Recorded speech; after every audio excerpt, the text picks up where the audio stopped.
Councilman Roman? Thank you, Council President. So, I am on the Landfill Committee, Chairman, with Barry Javik and Councilman Stroud, Councilman Javik. And I do have a report. So tonight, we're going to pass a resolution settling an agreement with, we had some violations up at the landfill, so it's an agreement with NJDAP that's been going on for a while. It was like 32 or 33 grand, and Mr. Verchek and his team went down to Trenton, negotiated down to $7,500, something like that, and it was a big win for us. I want to thank engineering for their work on that.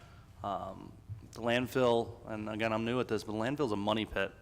I'm sure it made us a lot of money back in the day, but or whatnot. But we are, we have to dump a lot of money into it to stay up with state standards. Our engineering firm is coming to us with a report to reassess the what's best, what we should do with the solar fields. Should we own them? Should we lease the land and make a little bit of money? But we need to find a way to get some revenue in here to offset the amount of money that we're spending to upkeep to the state standards of this thing. So the best offer we offered so far is 125 grand a year. It wasn't good enough. The mayor didn't think it was good enough. I didn't think it was good enough. No one else in the committee did. So we're looking for a better option.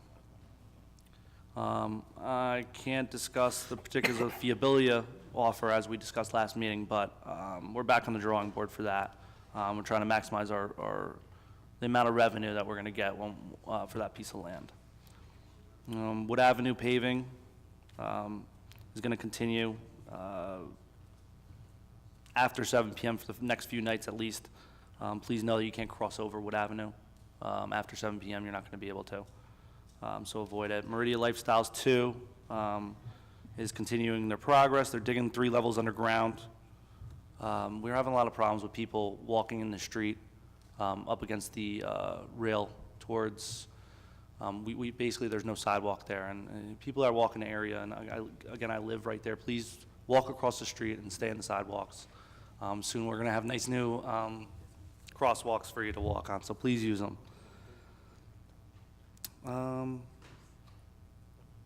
I went to the Union County Committee Community Unity Pride Day this past Saturday. This is this county's 2nd year doing it, their Pride Day, and I really enjoy working it every year. And for next June, please come out. It's an amazing event.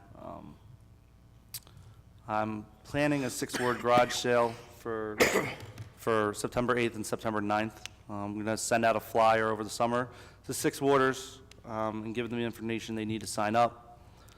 The week after, like 3 days after actually, is trash day, so you guys should be able to throw out any excess trash or unsold items that you want to throw out if you choose to do so. Public properties. Train station, been working with public properties to remove a lot of graffiti at the train station as well as at Lawson Park. Lawson Park got cleaned up, and the train station's mostly been cleaned up, and as of tomorrow, the rest of it will be gone.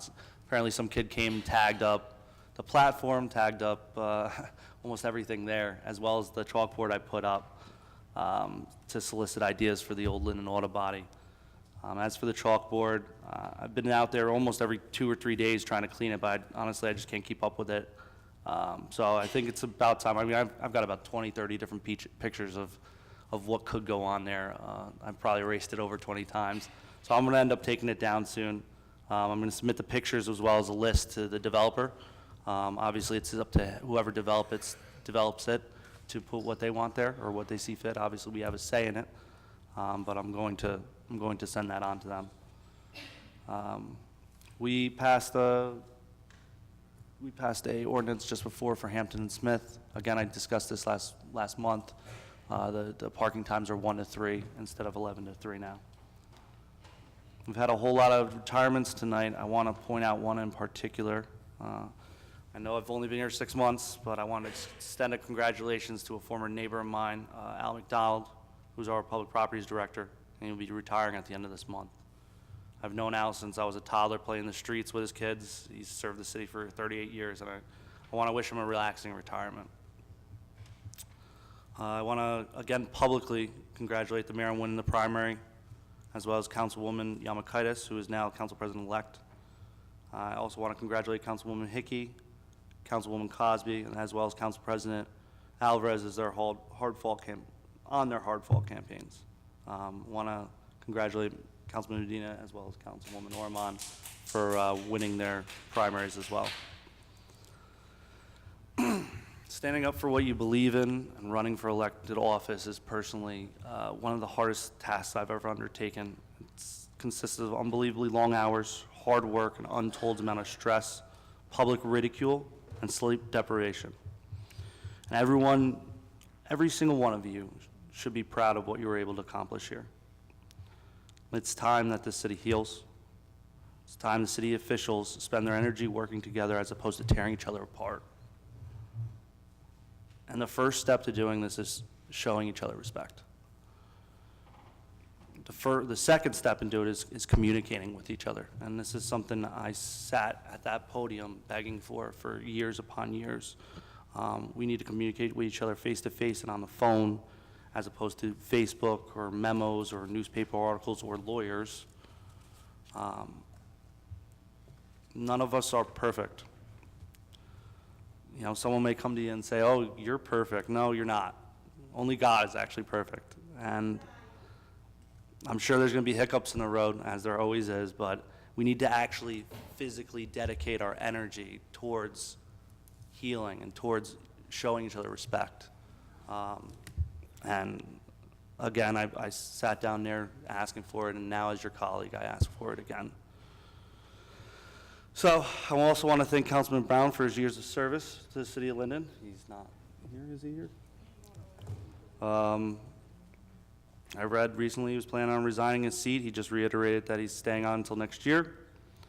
Peter and I haven't always gotten along, and we have butt heads a lot, but I hope he finds peace and tranquility and fulfillment in whatever he plans to do next. I have at least a half a dozen trees on the cut down list. If you guys need trees cut down or you think one's dead, call me. I'll be right over. And then I will start pestering DPW to get it taken out and get it on the list. As well as sidewalks, call me, email me. My phone number is 908-494-5784. Whatever it is, big, small, call me. It's my job. It's why you guys hired me to be right out there and help you guys out. So thank you, Council President. Concludes my report. Thank you, Councilman.